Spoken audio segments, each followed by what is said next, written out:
Lo llamaron avaro, lo llamaron arrogante, lo llamaron sangrón. Durante décadas México repitió esa historia como si fuera un hecho probado, que Mario Moreno era todo lo contrario al personaje que interpretaba en la pantalla, que mientras hacía reír al pueblo, acumulaba dinero en silencio, que su sonrisa escondía egoísmo, que Cantinflas era solo un disfraz, y el hombre real detrás era frío, calculador, intocable. Y nadie parecía notar que mientras lo juzgaban, su cuerpo se estaba apagando, que su salud se deterioraba lentamente, que una intervención médica mal entendida marcaría el principio del final. Nadie hablaba de eso. Nadie quería verlo. Más de 50 años como el actor mejor pagado de México. Contratos internacionales, premios, homenajes, poder político, influencia absoluta en la industria. Se decía que su fortuna superaba los 70 millones de dólares, que tenía cuentas en el extranjero, que su caja fuerte guardaba el legado económico más grande del cine mexicano. Y entonces murió. Sin escándalo, sin drama público, sin discursos grandilocuentes. Y cuando esa caja fuerte finalmente se abrió, no había millones. No había joyas. No había la herencia que todos esperaban encontrar. Lo que encontraron fue algo mucho más incómodo. Algo que desmonta por completo la historia oficial. Algo que explica por qué Cantinflas eligió cargar con el desprecio público antes que defenderse. Esta es la investigación que casi nadie quiso hacer. La historia que se contó a medias durante años. Y hoy la vas a conocer completa. Hoy vas a descubrir 4 cosas que cambian todo lo que creías saber sobre Cantinflas. Primera, el destino real de su fortuna y por qué el dinero no desapareció sino que fue borrado a propósito. Segunda, los documentos y las decisiones personales que lo llevaron a deteriorarse mientras el público seguía riendo. Tercera, la verdad sobre su hijo, la herencia emocional que intentó proteger y el sacrificio que hizo para no destruirlo. Y cuarta, la que más duele, el contenido real de su caja fuerte y lo que eso dice sobre el tipo de hombre que era cuando nadie miraba. Pero antes necesito pedirte algo. Si eres nuevo en este canal, suscríbete ahora mismo y activa la campanita. Lo que hacemos aquí es contar las historias que se contaron a medias durante décadas, las que tienen heridas donde prometían solo aplausos. Y si esta historia te parece importante, dale like en este momento. Ese like le dice al algoritmo que este contenido merece llegar a más personas. Déjame también en los comentarios una sola cosa. ¿Tú creías que Cantinflas era el avaro que todos decían? ¿O siempre sospechaste que había algo más detrás de esa imagen? Solo eso. Quiero leer lo que piensas. Empecemos desde el principio, desde mucho antes de la fama. Ciudad de México, 1911. Un barrio áspero donde la pobreza no era una etapa temporal ni una circunstancia desafortunada. Era una condición permanente. Calles estrechas, casas hacinadas, niños que aprendían antes a sobrevivir que a soñar. Ahí nació Mario Fortino Alfonso Moreno Reyes, uno de 8 hijos que lograron llegar a la adultez en una familia donde el hambre era una visita cotidiana. Su padre murió cuando Mario aún era niño. La ausencia no llegó con explicaciones ni despedidas.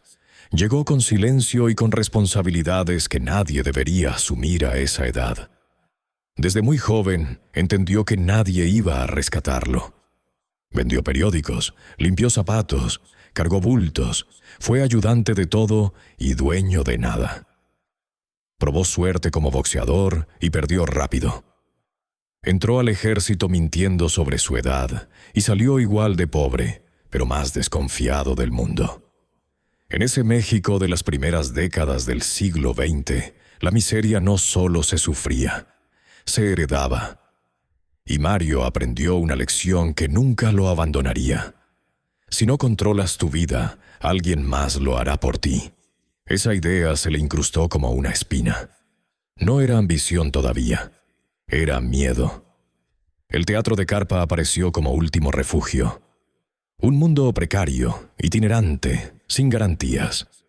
Escenarios improvisados, público difícil, pagos miserables. Pero ahí descubrió algo que nadie podía quitarle. La palabra, el ritmo, la capacidad de enredar el lenguaje hasta desarmar al poderoso y hacer reír al pobre sin humillarlo. Cantinflas nació ahí como una máscara para sobrevivir. Pero ese origen también dejó cicatrices. En las carpas aprendió que el talento no protege de los abusos, que los empresarios se quedan con la ganancia, que los contratos desaparecen, que la fama es frágil, que confiar es peligroso. Y poco a poco el niño pobre empezó a construir un muro invisible alrededor de sí mismo.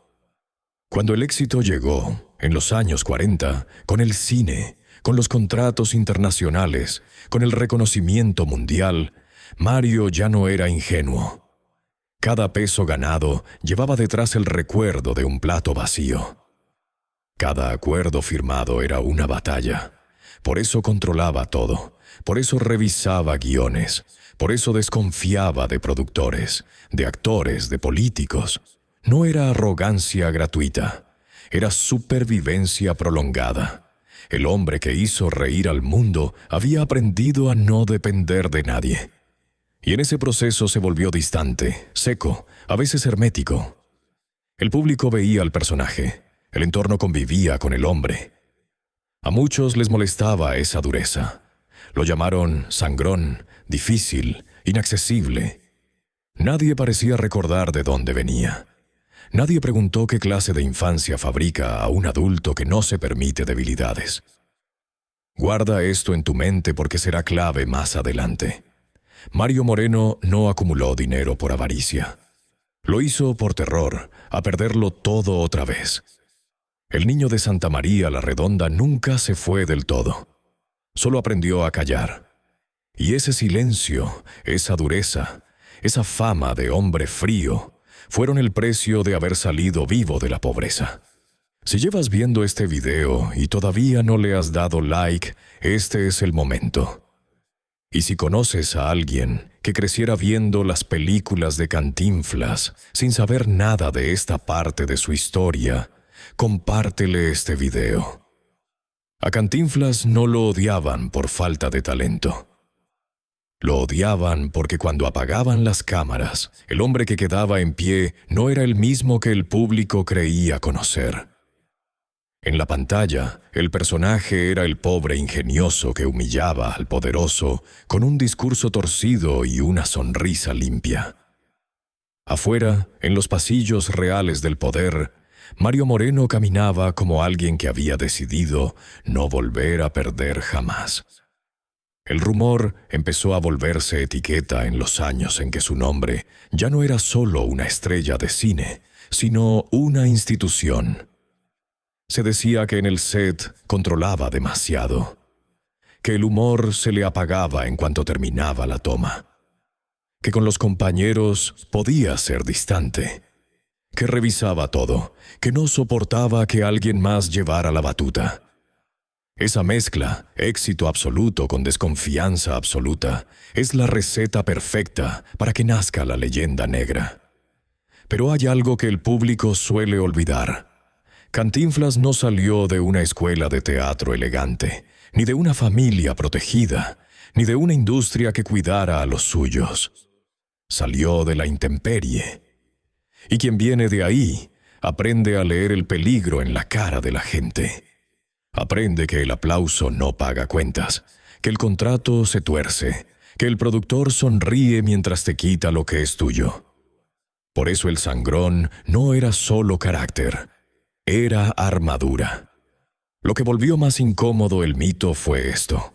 Con el tiempo, Cantinflas dejó de ser solo un actor y se metió en la estructura del gremio, en los hilos que mueven carreras, permisos, salarios, puertas que se abren o se cierran.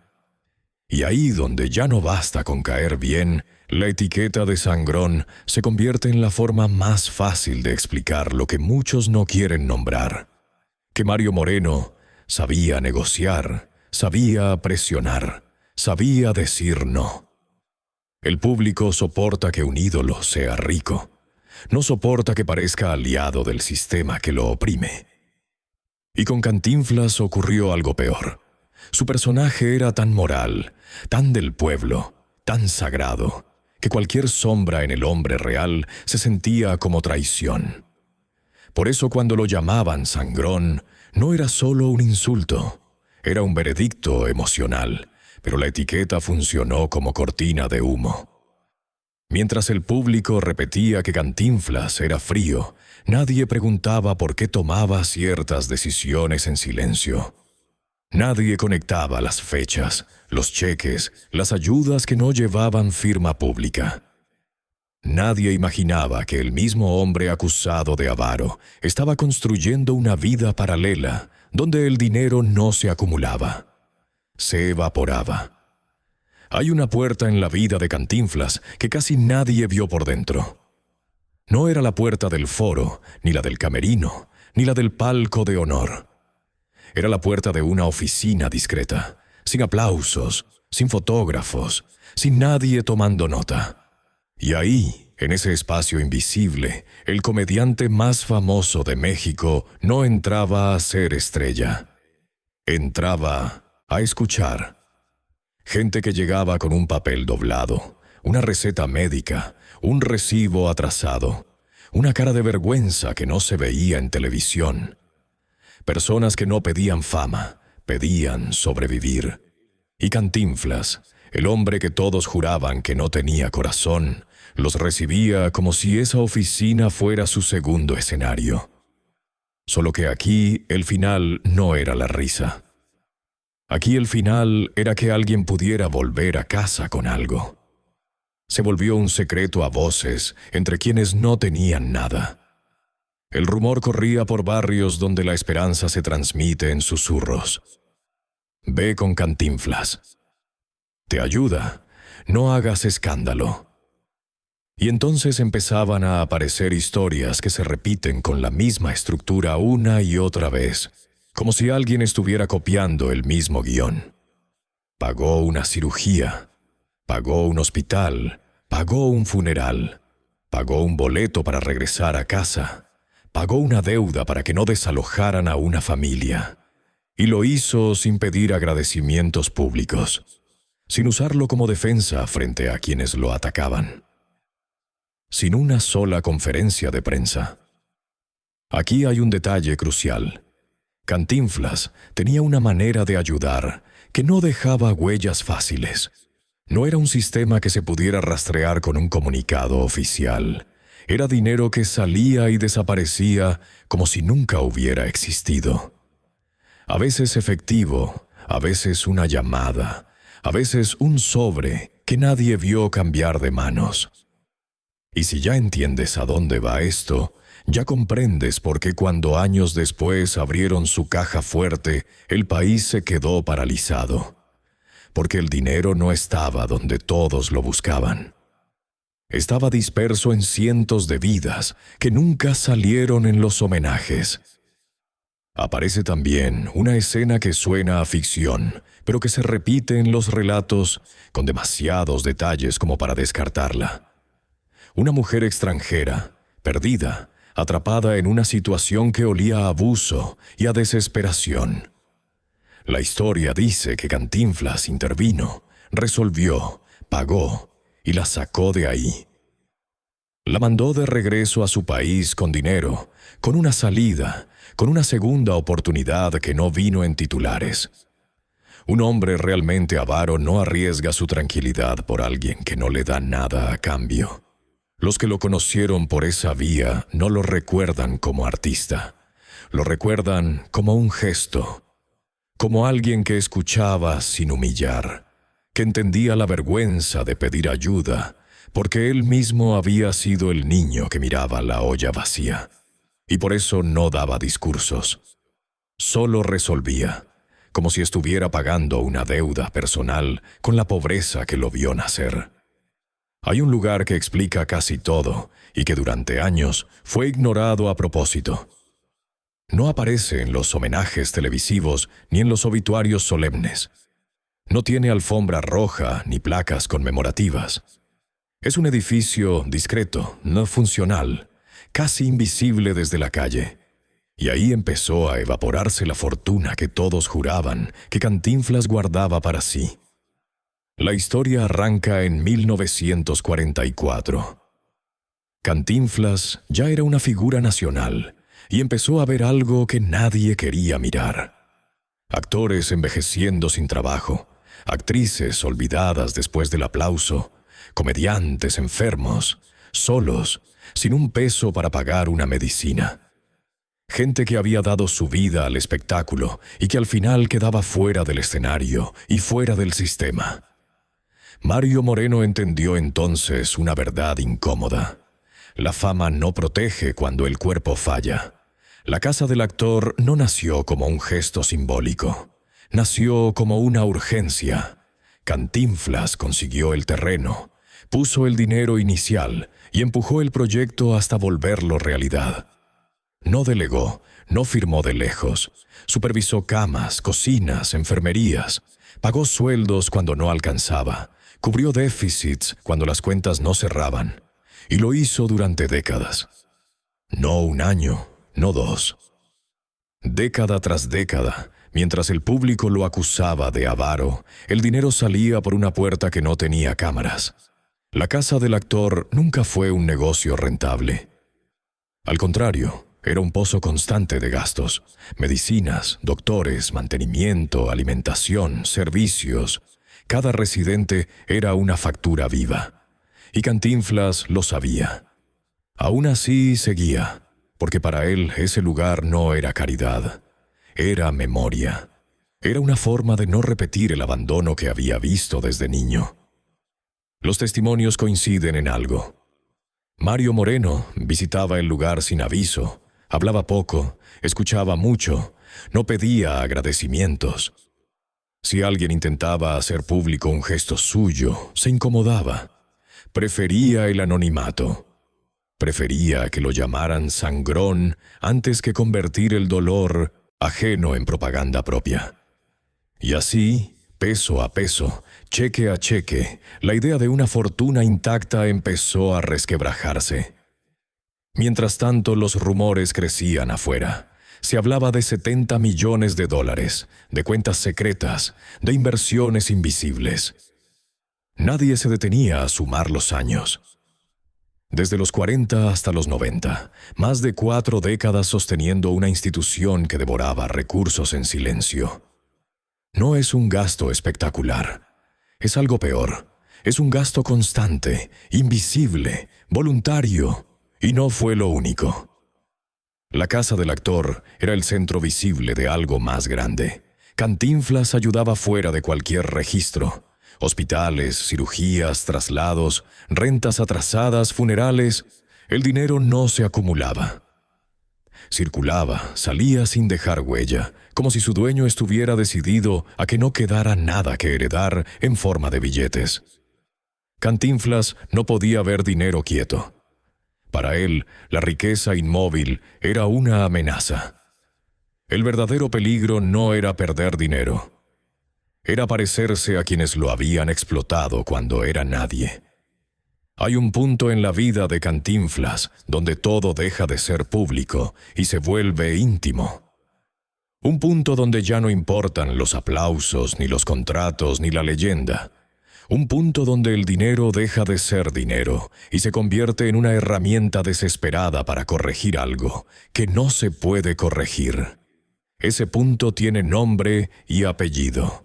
Mario Moreno Ivanova, el hijo. Mientras Cantinflas sostenía hospitales, actores olvidados y causas silenciosas, dentro de su propia casa se estaba gestando una herida que nunca encontró la manera de cerrarse. Una relación marcada por la distancia, por la incomprensión y por una culpa que nunca supo cómo nombrar. Mario Moreno Ivanova nació en 1960, cuando Cantinflas ya era una figura mundial.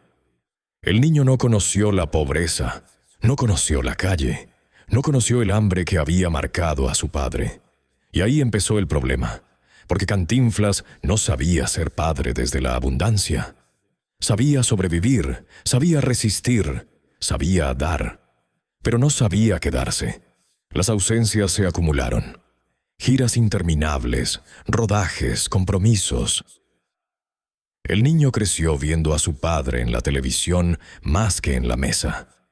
Y cuando finalmente estaban juntos, el peso del mito se interponía. No era fácil hablarle al hombre que hacía reír a presidentes y multitudes. No era fácil ser hijo de alguien que pertenecía más al país que a su familia. Con los años, esa distancia se transformó en tensión. Cantinflas intentaba compensar con dinero lo que no sabía dar en palabras: propiedades, apoyos, accesos. Pero el vacío seguía ahí.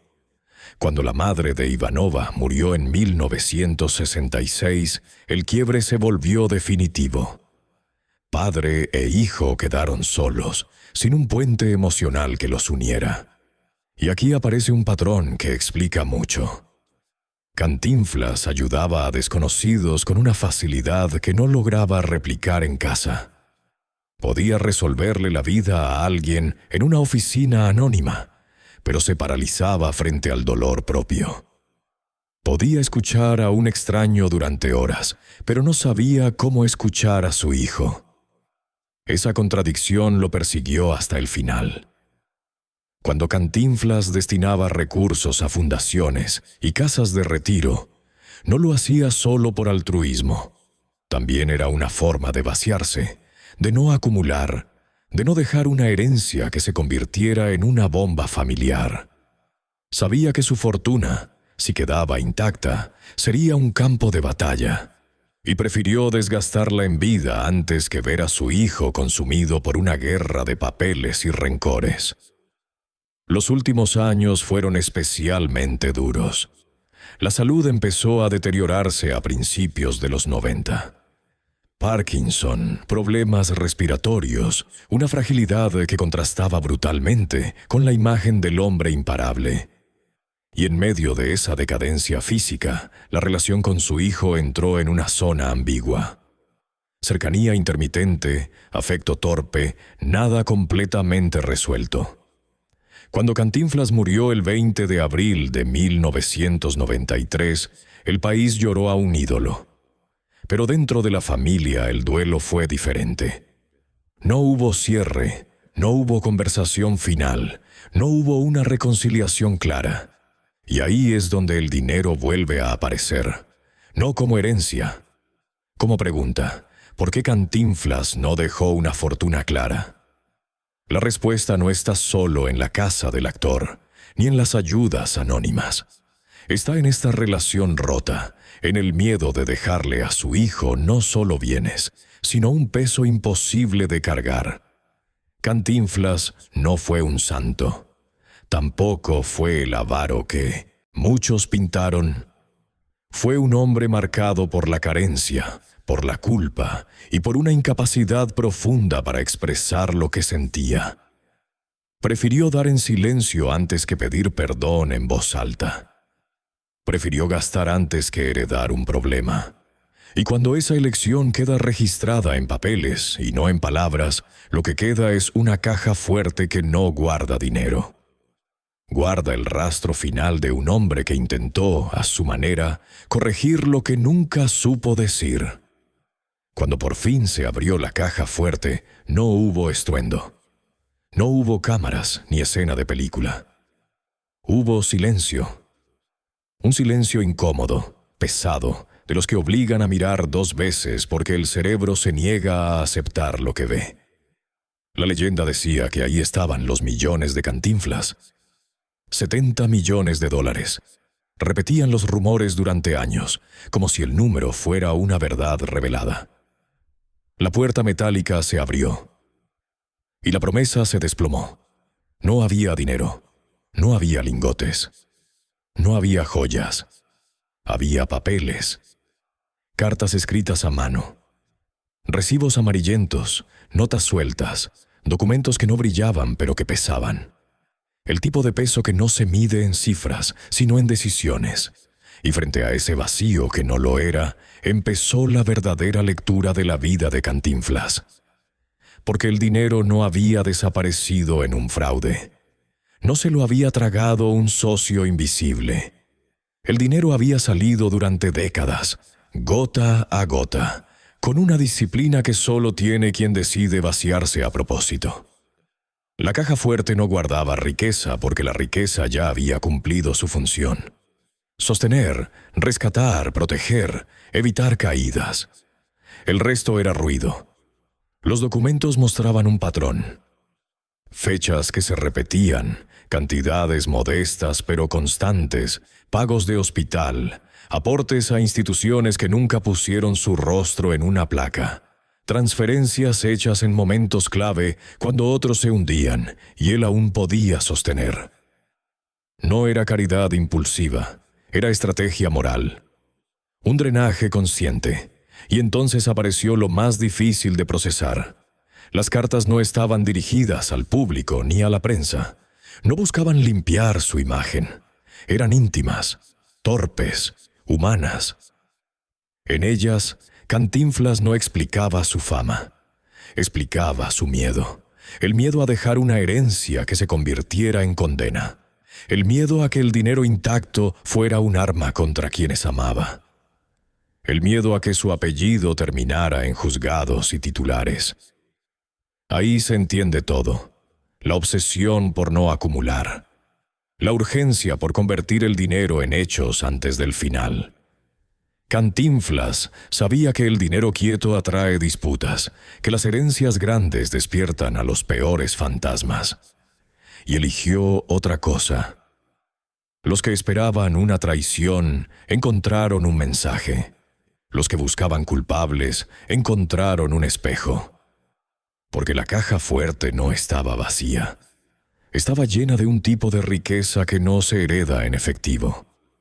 Dignidad prestada, vidas sostenidas, silencios comprados para proteger a otros, no a sí mismo. Cuando se cerró la caja fuerte, la pregunta ya no era dónde estaba el dinero. Era por qué nos cuesta tanto aceptar que alguien elija irse ligero. Que prefiera cargar con la etiqueta de sangrón antes que con la culpa de dejar una bomba. Y en ese gesto final, sin discursos ni aplausos, Cantinflas dejó claro algo más incómodo todavía. El personaje hacía reír. El hombre decidió pagar en silencio. Cuando todo terminó, cuando los documentos fueron archivados y las cuentas quedaron en ceros, México se quedó con una sensación difícil de nombrar. No era decepción ni enojo. Era algo más profundo, la certeza de haber juzgado mal a un hombre durante toda una vida. Porque Cantinflas no murió pobre. Murió vacío a propósito. El error fue creer que su legado debía medirse en dinero. 70 millones, cifras redondas. Números fáciles de repetir en titulares. Pero Cantinflas nunca vivió para los números. Vivió para resolver silencios, para apagar incendios que no salían en la prensa, para sostener a personas que el sistema ya había expulsado. La casa del actor sigue en pie. Las historias de hospitales pagados siguen circulando en voz baja. Las familias que no saben su nombre siguen existiendo gracias a decisiones que nadie documentó. Ese es el verdadero testamento. No hay escena más poderosa que esta. Un país entero buscando dinero y encontrando humanidad. Buscando un villano y encontrando a un hombre aterrorizado por repetir la miseria de su infancia. Buscando un avaro y encontrando a alguien que nunca supo cómo decir te quiero, pero que sí supo decir aquí tienes, cuando alguien no tenía nada. Cantinflas no fue un santo. Fue contradictorio, duro, a veces injusto, pero fue coherente hasta el final. Nunca prometió salvación, nunca pidió perdón público, Nunca se defendió de las etiquetas que lo persiguieron durante décadas. Simplemente actuó y se fue.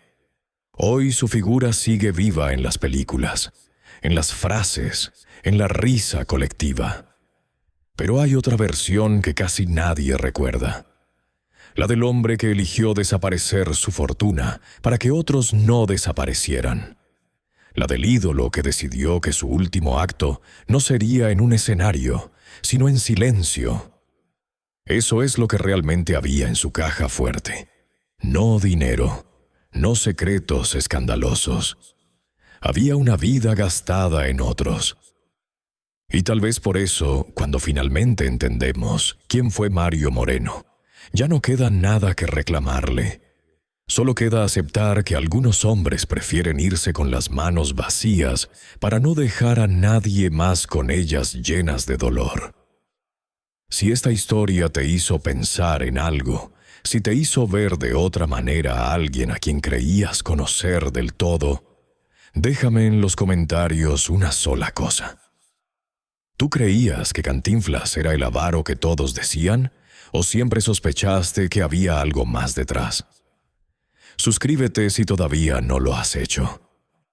Comparte este video con alguien que ame el cine mexicano y que merezca conocer esta historia completa, no solo la versión que los titulares repitieron durante décadas. La próxima semana traemos otra historia que el tiempo enterró injustamente. Otro nombre, otra verdad, otro hombre que el país creyó conocer sin haber mirado de verdad. Nos vemos ahí,